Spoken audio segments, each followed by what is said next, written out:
আসসালামু আলাইকুম। আমি আলামিন ভুইয়া আবারও চলে আসলাম আপনাদের সামনে। দেশ এবং দেশের বাইরে থেকে যারা আমার ভিডিওটি দেখছেন সকলকে আমি ধন্যবাদ জানাচ্ছি। আমার ভিডিও শুনে অনেকে অনেক ধরনের মতবাদ প্রকাশ করেন, কেউ পক্ষে হয়তোবা কেউ বিপক্ষে। আমি সকলকেই ধন্যবাদ জানাই, কারণ আমার দৃষ্টিতে যেটা ভালো মনে হবে আপনার দৃষ্টিতে সেটা ভালো মনে হবে তার কোনো কথা নয়।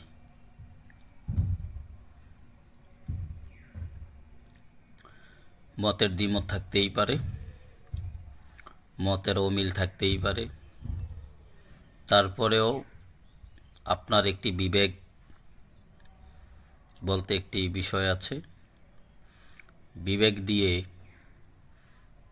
জাস্টিফাই করে, বিবেচনা করে ন্যূনতম যেটাকে ন্যায়সঙ্গত মনে হবে তার পক্ষে মতামত প্রকাশ করবেন, এটা আমার আশা। তো দর্শক, আমি আজকে আমার যে আলোচ্য বিষয় একটি জাতীয় বিষয় এবং আমাদের অস্তিত্বের বিষয়, বাঙালি জাতির অস্তিত্বের বিষয়।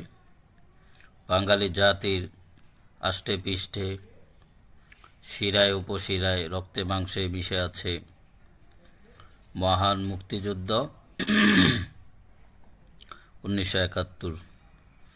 সেই 1971 সনের সাথেই ওতপ্রোতভাবে জড়িত আছে, একাকার হয়ে জড়িত আছে ঐতিহাসিক ধানমন্ডির 32 বাঙালি জাতির শ্রেষ্ঠ সন্তান, আমাদের আদর্শিক পিতা জাতির জনক বঙ্গবন্ধু শেখ মুজিবুর রহমানের সেই ঐতিহাসিক 32 নম্বর বাড়িটি, যেটি পরবর্তীতে মহান মুক্তিযুদ্ধের আগে এবং পরের এবং মুক্তিযুদ্ধ চলাকালীন সকল স্মৃতি এখানে সংরক্ষিত ছিল। বঙ্গবন্ধু মিউজিয়াম হিসেবে যেটি পরবর্তীতে নামকরণ করা হয়, এই জাতির জন্য উৎসর্গ করেছিলেন মাননীয় প্রধানমন্ত্রী জননেত্রী শেখ হাসিনা ও তার বোন শেখ রেহানা। তো আমরা জানি, ইতিমধ্যে সকলেই জানি, জাতীয় এবং আন্তর্জাতিক পর্যায়ে এই বিষয়টি নিয়ে বেশ আলোচনা সমালোচনা হয়েছে। বঙ্গবন্ধুর 32 নম্বর বাড়িটি ভেঙে চুরমার করে দিয়েছে সেই বিষয় নিয়ে। তো যারা এই কাজটি মদদ দিয়েছেন, যারা উস্কানি দিয়েছেন এবং যারা করেছেন, তারা এই আপনাদের বিবেকের কাছে, আপনাদের বিবেক নামক আদালতে আপনারা প্রশ্ন করবেন এই কাজটা কতটুকু আপনাদের ন্যায়সঙ্গত হয়েছে। ন্যূনতম মনুষ্যত্ব থাকলে আপনাদের বিবেক সাড়া দিবে যে কাজটি মোটেই আপনারা ভালো করেন নাই। কারণ 32 এটা আওয়ামী লীগের, শেখ হাসিনার, শেখ রেহানার ব্যক্তি প্রতিষ্ঠান নয়, ব্যক্তি মালিকানা সম্পত্তি নয়।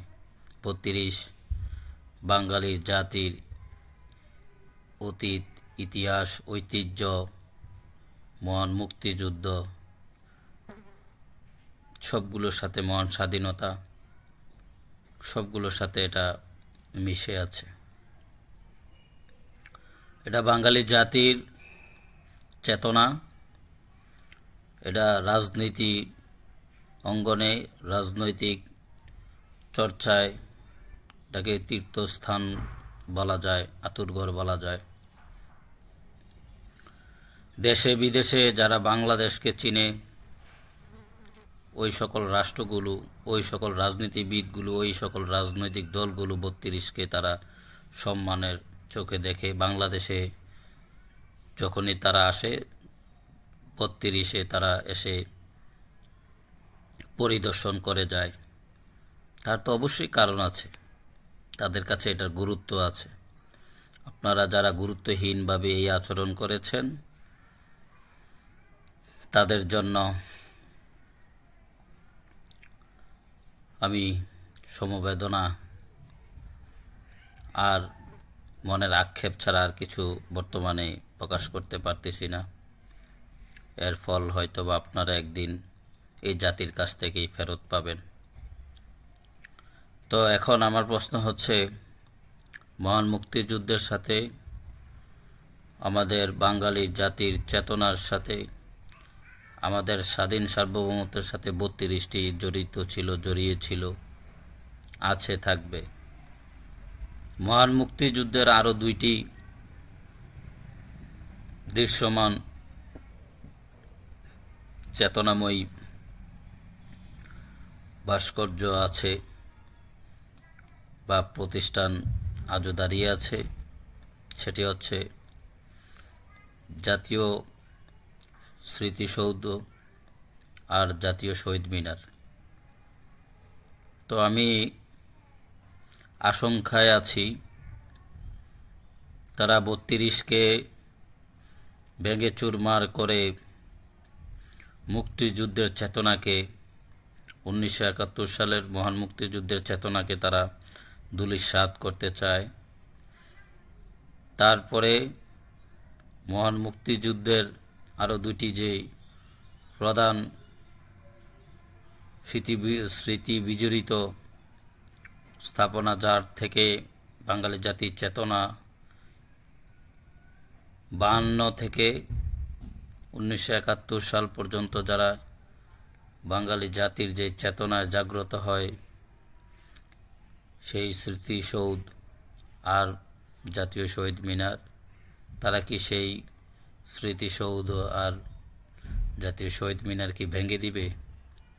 হয়তোবা দিতেও পারে, কারণ তাদের মেধা মননে, আচার আচরণে, চাল চলনে, কথাবার্তায় তারা মহান মুক্তিযুদ্ধ 1971-কে, তারা 52-র ভাষা আন্দোলনকে, 1971 সালের মহান মুক্তিযুদ্ধকে তারা অস্বীকার করতে চায়। তারা তার উপরে 47 ব্রিটিশ থেকে যখন পাকিস্তান নামক দেশটি ভাগ হয়েছিল, 47-এ যখন পাকিস্তান রাষ্ট্র গঠন হয়েছিল, সেই 47-কে আর 24-কে তারা স্থান দিতে চায় 52 আর 1971-এর উপরে। তো আমার মনে আশঙ্কা জাগছে, যেহেতু তারা 32 নম্বর বাড়িটি ধূলিসাৎ করে দিয়েছে বুলডোজার দিয়ে, তাদের কাছে জাতীয় স্মৃতিসৌধ আর জাতীয় শহীদ মিনার, এইগুলো বুলডোজার দিয়ে ধূলিসাৎ করে দেওয়া তাদের কাছে একটা ঠুনকা বিষয়। তো আমি জাতিকে আমার এই ভিডিওর মাধ্যমে জানাতে চাই, আজ জাতি সিদ্ধান্ত নেওয়ার সময় হয়েছে। জাতি কি 52 আর 1971 তাকে রক্ষা করবে, নাকি 47-কে প্রাধান্য দিবে? আজ আমি এই ভিডিওর মাধ্যমে প্রশ্ন রাখতে চাই জাতির কাছে। আমাদের কাছে, এই বাঙালি জাতির কাছে কি 47 গুরুত্ব পাবে, নাকি 1971 সাল, 1952 ভাষা আন্দোলন, 1971 সালের মহান মুক্তিযুদ্ধ, তার স্মৃতি বিজড়িত ইতিহাস, ঐতিহ্য, স্মৃতিগাথা, বিভিন্ন প্রদর্শনী, আমাদের জাতীয় সম্পদগুলো স্থান পাবে, নাকি 47-এর ওই পাকিস্তানিদের ভাবধারা আমাদের মধ্যে বহমান থাকবে? সকলে কমেন্টের মাধ্যমে মতামত জানাবেন এবং সকলে সোচ্চার হবেন। আজ দেশ